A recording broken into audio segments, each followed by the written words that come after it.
Hey there, journeyers. Niiamah Ashang here, and thank you so much for letting me be a part of your journey. And I call you journeyers here because on Outliers Edge, we are all on a journey to be our best outlier, to bring out all that we can, and to find ways that honors the life that we are here on this planet to live, Mm. as well as like the mission and purpose that we have.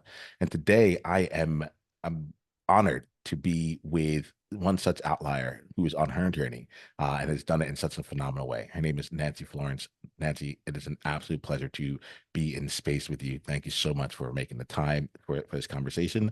And thank you for honestly, demonstrating what it looks like to be an outlier and to live it out loud.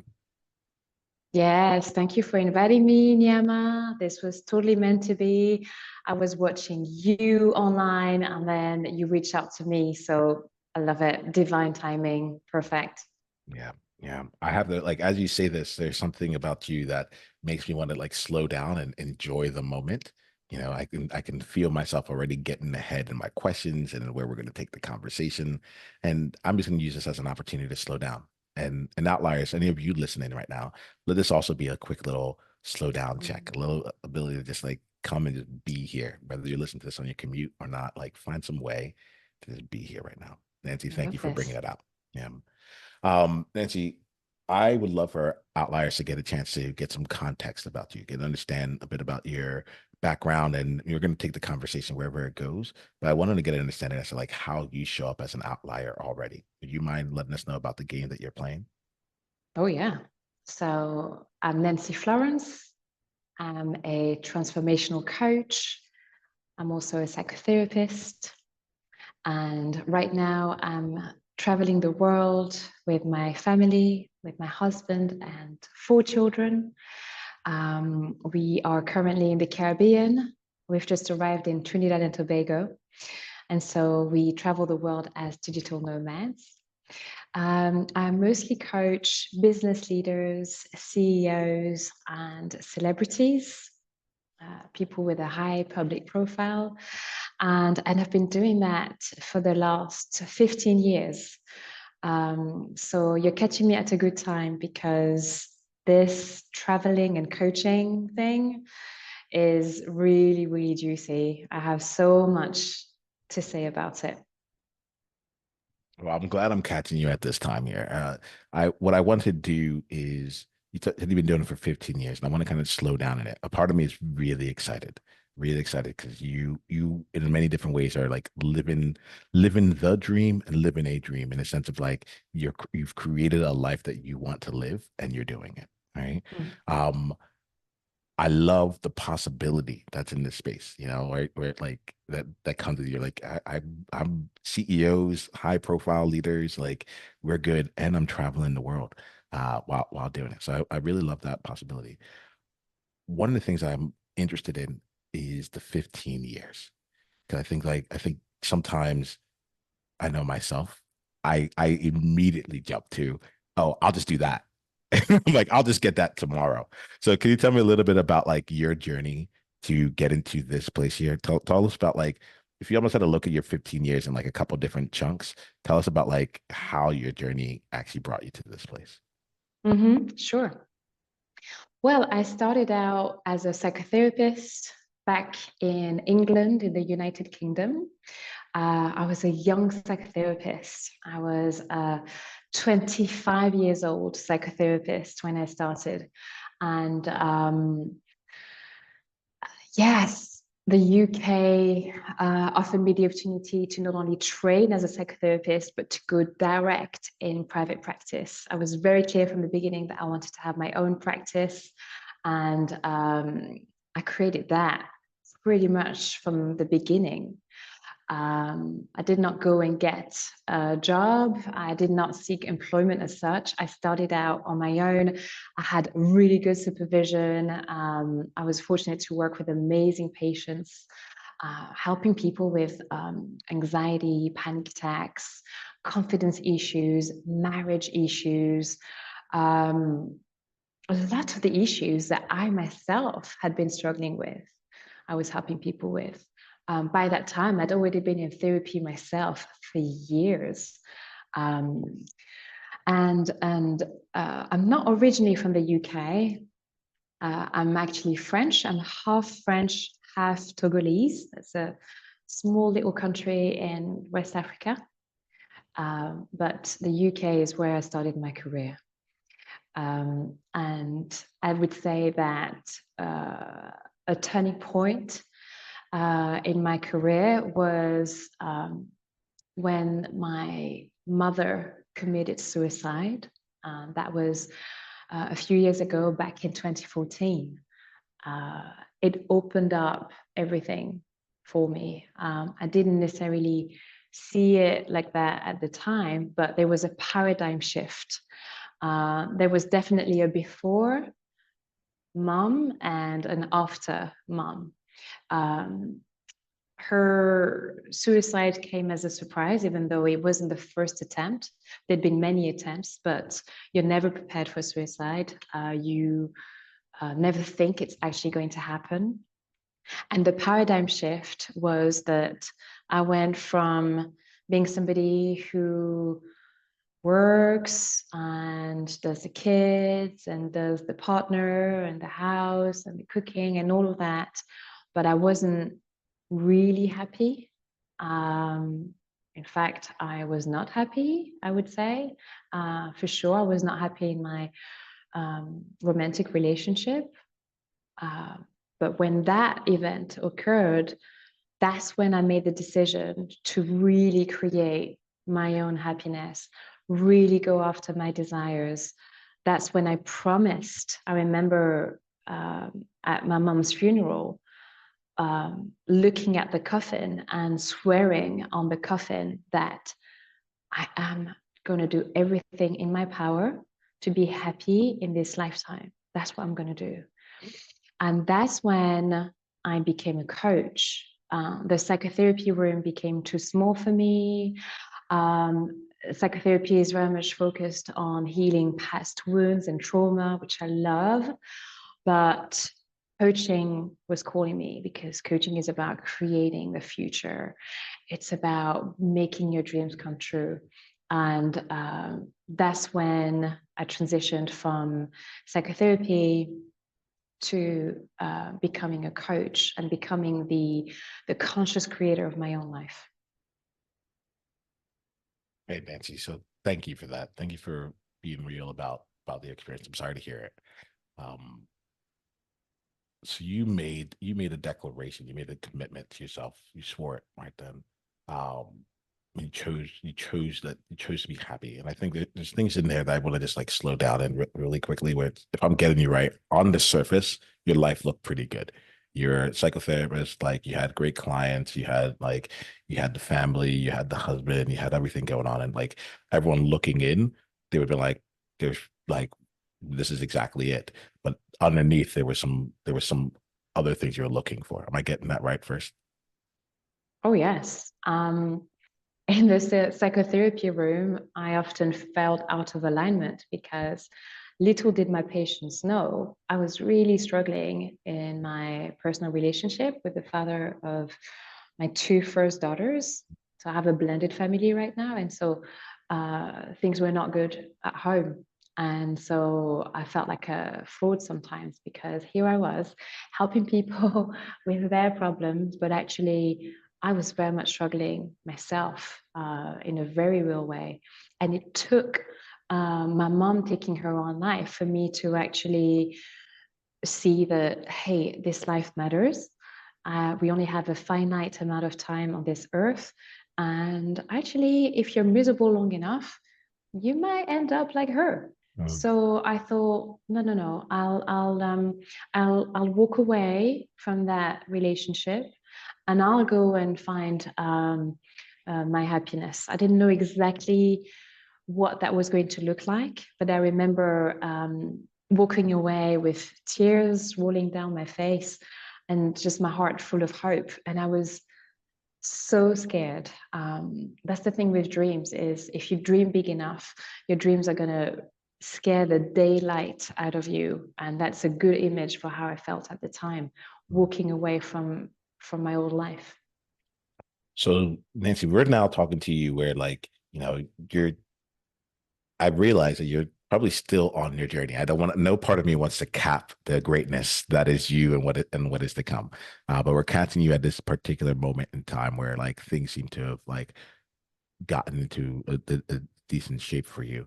I'm curious if you can take us to one of like after that time when you made the decision that you're like, I'm gonna be happy like on my terms. I'm curious about like kind of like the rocky times in between. The times where you not like so not like Rocky the movie, but like the less clear times, like the times where it felt like really painful to like go through, where it wasn't necessarily clear you'll get over to the other side. Nowadays, I've recognized that like there are even on the path to greatness, even on the path to good things, like oftentimes we take another dip beforehand, or we don't, or we have to go through before we know it's all going to work out. So I'm curious if we can take us a moment like that for you. Yeah, at the risk of sounding controversial, Mhm. um, there were some tough times, but um,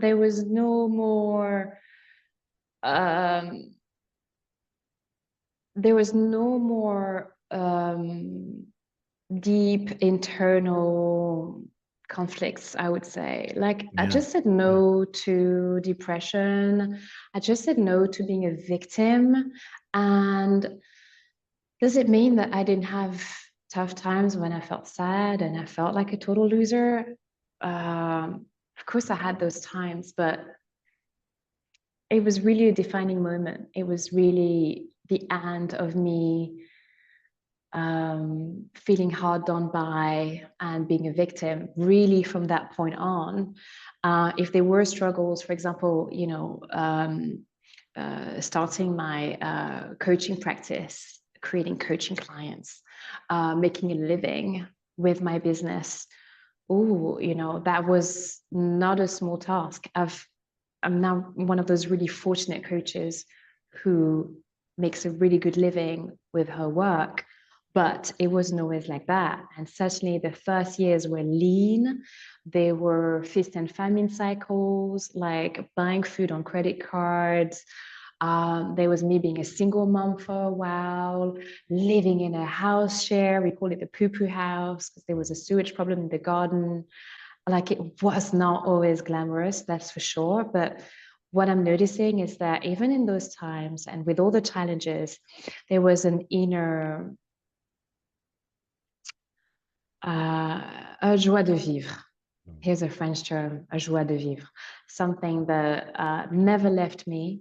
Uh, my dad is a really good model for me about that. He has so much joie de vivre. He's such a happy character. And he loves Michael Jackson and he loves karaoke and he loves singing and dancing. And you can call my dad anytime and you can count on him to tell you about his latest songs he sang in karaoke and to tell you about Michael and anything musical that he feels passionate about. And I really went for that. I really went. I decided to be one of those people that sees the glass half full, and I'm militant about it. I am religious about it. I do not allow myself to go anywhere else. And I get really good coaching. I have to say that as soon as I made the decision to create my life, I hired the best mentors and the best coaches that I could find to keep my mind super sharp, um, super focused on what I wanted, focused on good thoughts, and that's been absolutely life changing. I feel it. I feel it. I appreciate you bringing this in particular. The part that I'm appreciating is brought up once you made that commitment, like there was things externally were happening. They were good and bad, but like internally, what I'm hearing from you was like you were solid and you Mm. surrounded yourself with both people who bring energy, who demonstrate happiness and joie de vivre, as well as like working with people who continue to uplift your thinking and keep you focused throughout that path. Did I capture that properly? Yeah, I think I became happy, like my life depended on it Yeah. because I saw that it did.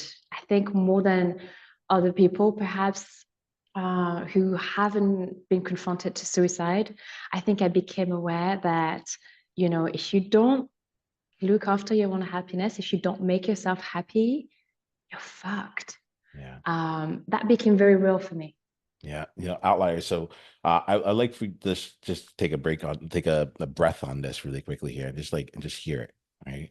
Take that in. Like, there may be different opportunities for each of you, but if just hearing it on this podcast just reminds you to take a breath and like actually pursue happiness, pursue it. Like Nancy, I hear you right now, and I'm actually going through my own mind, like basically what gets to stay and what's going to go right now in the kind of the inventory of life and happiness here. You brought up a few different times, and I appreciate your humility underneath it. You brought up like you were fortunate enough, and yet I talk to you and I experience you, right? And I don't necessarily feel as though like you won the lottery per se, you know? So I'm really curious here, like how do you create your fortune? How do you create your good luck? Mhm. Or maybe it's not even good luck, maybe it's just luck in general. How do you create that? Yes. Well, for sure, we create our own luck. I think I keep saying I was fortunate enough because I feel very grateful to be me and to live the life that I live. Um, I think that, to be honest, uh, I, I, I don't have all the answers, but I guess I really showed up for this life. I created it. And at the same time, the universe helped me so much. I don't know, maybe it's 50-50. I don't know. Yeah. Well, actually, I do know. Mm. In fact, that's what I teach my clients. It's this thing about the subconscious mind. The subconscious mind has um, a direct link to infinite intelligence. And so, if your subconscious mind is filled with visions of your future and it's filled with positive messages about you, about the world, that will be your experience of life. The reason I hesitate to bring this in is because there's a lot of questions I receive about, well, what about the poor? What about people who might be destitute in Africa? What about people who get into a car accident? Surely they didn't bring that on themselves. Um, I don't know, but I like to think that uh, we, for the most part, we can create our life. Anything could happen. Tomorrow is not guaranteed.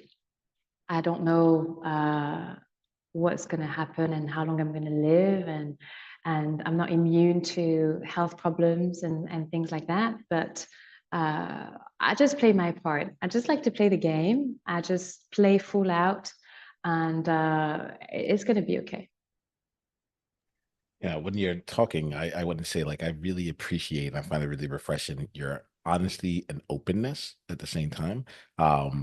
Like there's something when you're like I don't know that actually like makes me relax, which is just like in the sense that I get that you would always keep it honest, that you will lean into what's possible, you'll lean into what it is that we actually want, but at the same time, you'll be honest. And I think that I was just thinking about about the response you gave me and all the different ways that it could have been. And what Mm. I felt was just like this refreshing truth for this. Like, I really don't know. It's part me, part the world. Like I can imagine people being like all these,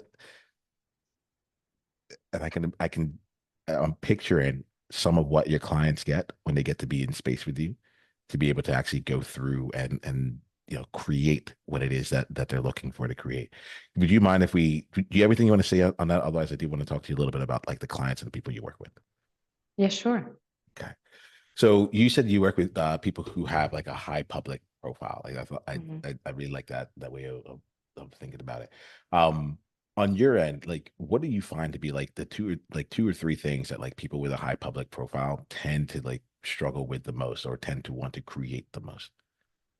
Yes, very easy. They are the same as everyone else. Um, they hire me for the same reasons as everyone else, which is one, they want to get more success. And often it means they want to have more recognition, more money. Also, fame does not necessarily mean financial success. So I want to draw that distinction because behind the scenes, there can be a disconnect between notoriety and financial stability. Um, and secondly, they want more happiness. They want to get happier.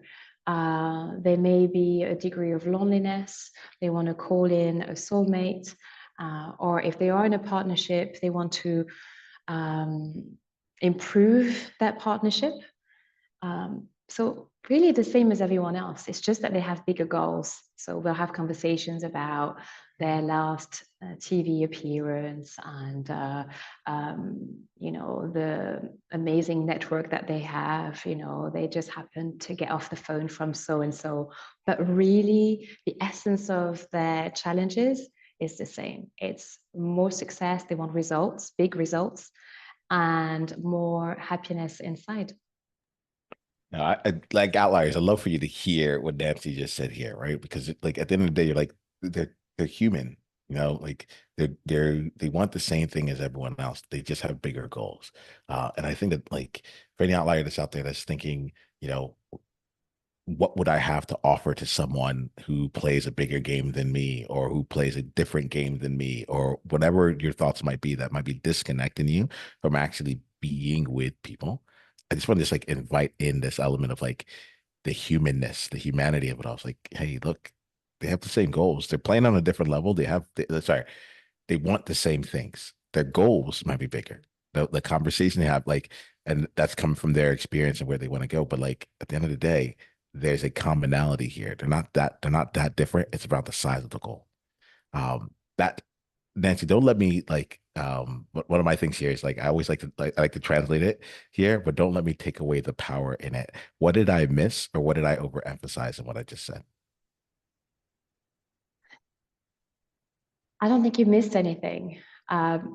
The the humbling part of my profession as a transformational coach is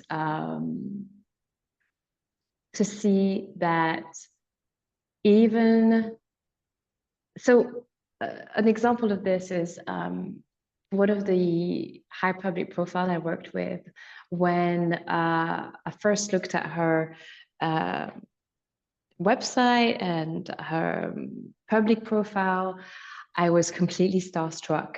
And I like to feel a little bit intimidated by my clients. Those are the clients I enjoy working with. But what's humbling for me is to see that there's always a confidence thing, there's always an insecurity, there's always, I know I'm really good at what I do, but am I? And I like that. I like seeing that we all have this thing called, uh, am I enough? Uh, I think Oprah talked about this. She talked about how at the end of an interview with Beyonce, as soon as the interview was finished, Beyonce turned around to her and said, "Was that okay?" And they all do that. They all do that. So that's cool. I find that pretty cool. I appreciate that, Nancy. I think that yeah, for me, what's coming up here, like you see the people in their fullness. Yes, being starstruck, yes, being a bit intimidated, like that actually seems to be like a calling card. It seems to be like a little bit of a magnet for you. Where you're like, okay, great, we're playing in the right space here. Yeah. Yeah. All right. Yeah, I love looking at this here because I'll speak to outliers and we've done incredible things in the past, and then but we get to a place where we're like, maybe we can only look at our past and do more of what we have done, as opposed to continuing to step forward, as opposed to continue to like leap into what comes next. So I'm really glad that your clients have you, and that you stepped into being there with them here. Um, I'm really good at what I do, but am I? Um, Personally, I just have to put my hand up and just say like how that hit me, you know, and I get like the external appearance versus the internal game that's taking place there. That's awesome. Nancy, we're gonna keep going on here, but I want to know and I'll do two things. One, outliers. If there's anyone you know who would really benefit from the conversation that Nancy and I are having right now, maybe it's to hear about the way that she thinks about her clients, the way that she's also chosen like happiness in her life or beyond. Do us a favor, go and share this episode with them. Right. One of the things I appreciate about you, Nancy, is I feel like your heart gets to come for the conversation. And if anyone's looking for a heart to heart with an incredible individual, my ass outliers that you share this message, right? Or share this episode. Nancy, if someone gets to this place and they want to continue down the conversation with you, right? They're looking at themselves and they're like, Nancy, you're like what you're doing, the way you're talking is it's lighting me up, you know. What's the best way for them to get into a conversation with you? Sure. So very simple. Send me an email, info@nancyflorence.com, and tell me what you need help with. I like to work with people on three levels.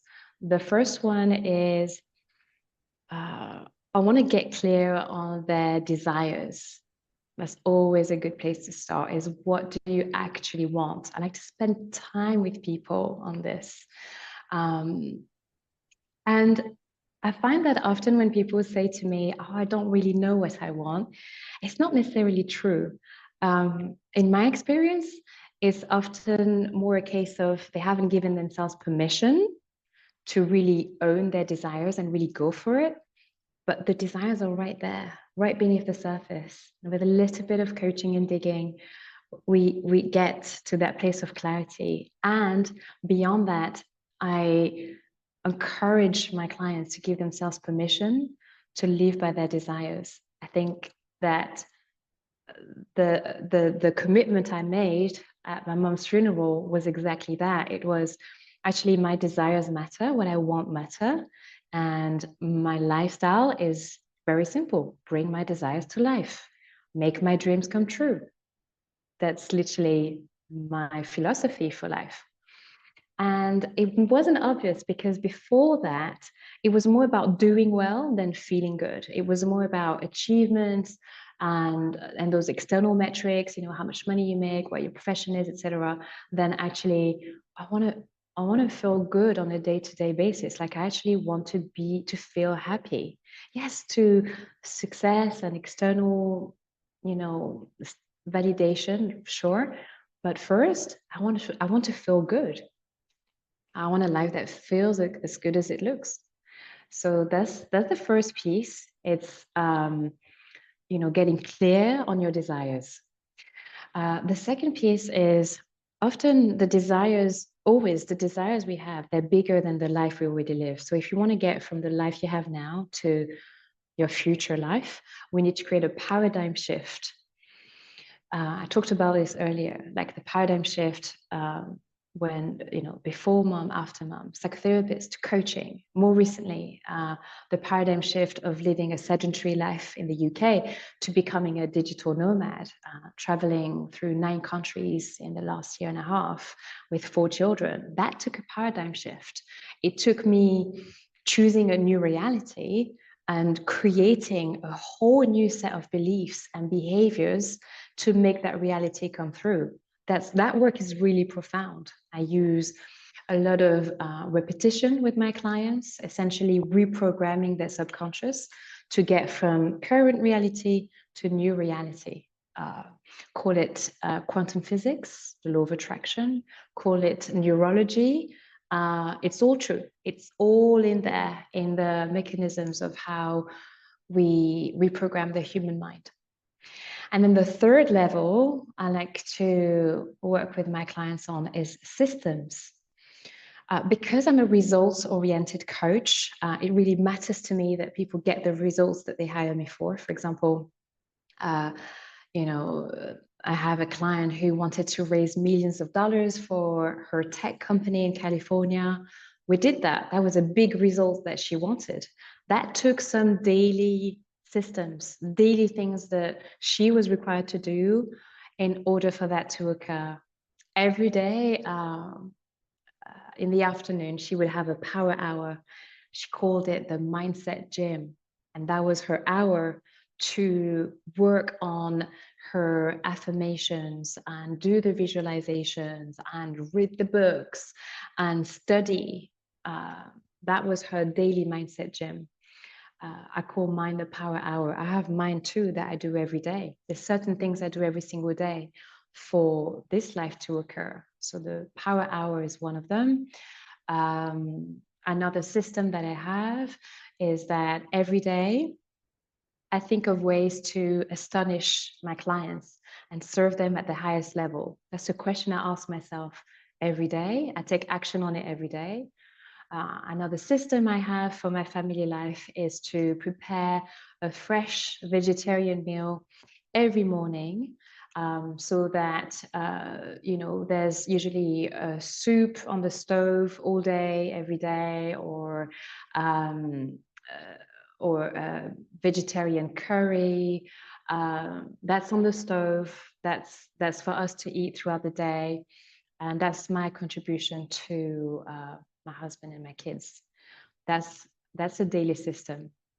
And so I pay attention to the daily habits that my clients need to build in order for their desired results to occur. So it's number one, living by your desires. Number two, creating a paradigm shift. And number three, creating systems. Yeah, I appreciate that, Nancy. What's taken me here, as you say this year, is going back into I'm following things on my own end and realizing like the importance of the paradigm shift. You know, candidly, over the last few years, I had seen myself shift from being in like the deeper part in the being to the doing, right?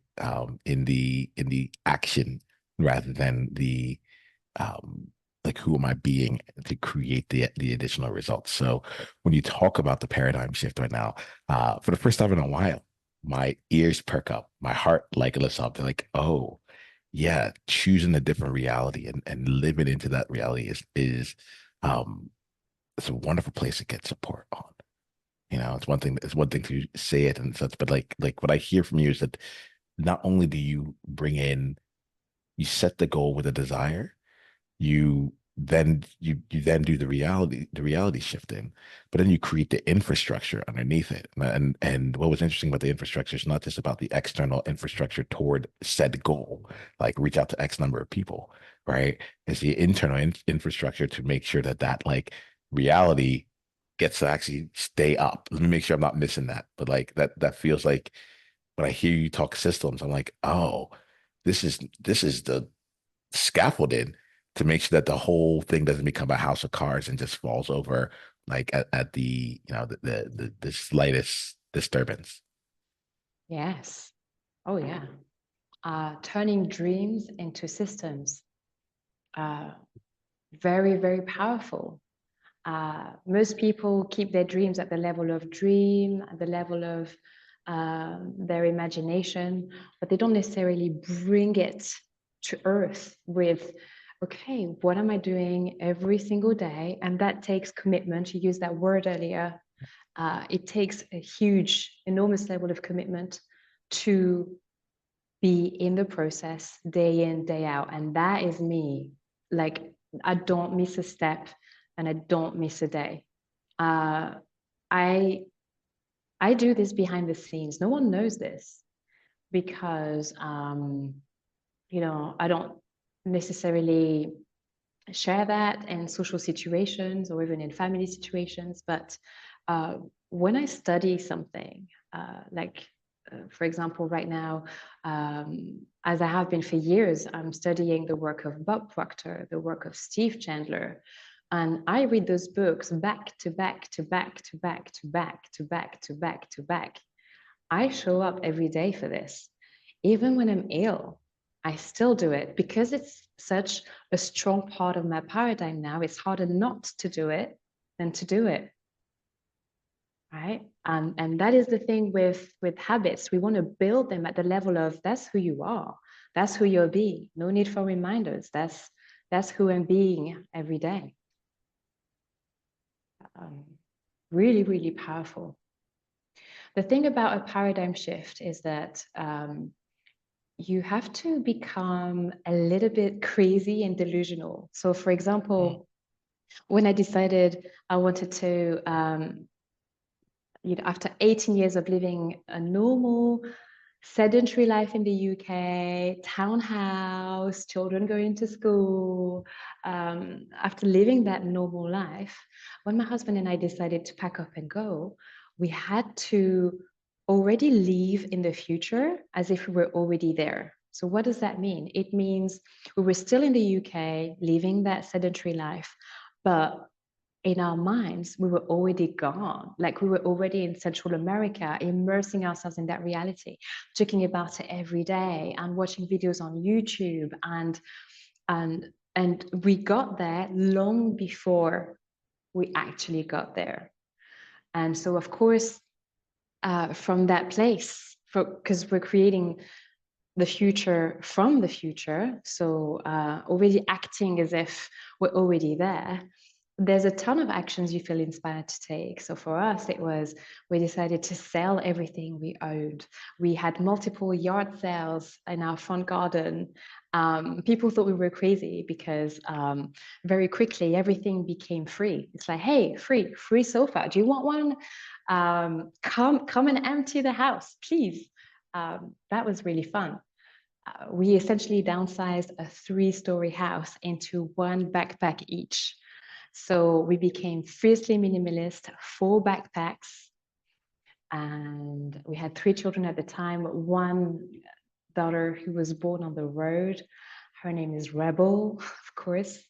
But yeah, that took a huge paradigm shift because we wanted to create a life of adventure. And we were not adventurous. We were sat on the computer all day, every day, with a pot belly and watching other people live the life we wanted until we decided, you know what, this is us. We can do this. And when you create a paradigm shift like this, you have to break through limiting beliefs that are everywhere. They're really powerful because they're just in the air. Like, how many times did we hear from people, really? With children? Can you do that? Do they not need stability? Do they not need a stable home, stable friendships, stable schooling? What are you going to do? You're going to homeschool them? Are they not going to suffer? This is one of the big things that came up, like a lot. And how much money does it take to travel through those countries? And are you going to be safe? People hear of crime in Central America and the Caribbean. Is it okay? So we had to overcome all of those limitations to become limitless, to say, we can see it. People didn't go there, but we went there. And we were already in that new paradigm. And we could see it so clearly. And that's how we launched. And so far, so good. It's been an incredible adventure. It is possible with children, 3 children, 4 children. Maybe we'll continue to have more children. And we change countries every few months. The children are homeschooled for the most part, but not always. For example, right now I have an 11-year-old who likes to go and experiment in different schools. Right now, we're in the Caribbean. She wanted to go and meet people in person. So she's going to be starting actual school in just a few days. She may well go back to online schooling later on. But the whole experience is very rich. We all speak 3 languages now, English, French, and Spanish. And it's possible. Sometimes clients tell me, Nance, I want to do this thing. Is it possible? Do you think it's like, does it even exist? Doesn't matter. Let's create it. It's it's possible because we say it is. Do it. Nancy, I have so many things I would follow up on, but I actually think that this is a really, really great place for us to close for today. To end on that element of possibility, to end on that element of that paradigm shift. I'm grateful for you as you're talking because you are reminding me of something that I used to know. And you're helping to remember, helping me remember something that like feels deeply, deeply true. Thank you for living it. Thank you, like, and even all the questions about like, what about this? What about that? Like, I love the components. Then we're just gonna go out there and create it, and we're living in that future now. And what I'm hearing from you is like when you were talking like very quickly things went to free, but what I got was like the person you were was no longer in that physical space anymore. You're like you were ready, whatever it is to get out there, let's go do it. I don't want to say anything else because I don't want to take I loved what you had to say, and I want that to like permeate through outliers here. So we're going to wrap up our conversation right here. Remind us one more time how we can actually before we get to that. Yes, we'll do this in this order. Remind us one more time how we can continue the journey with you, and I'm going to ask you two questions.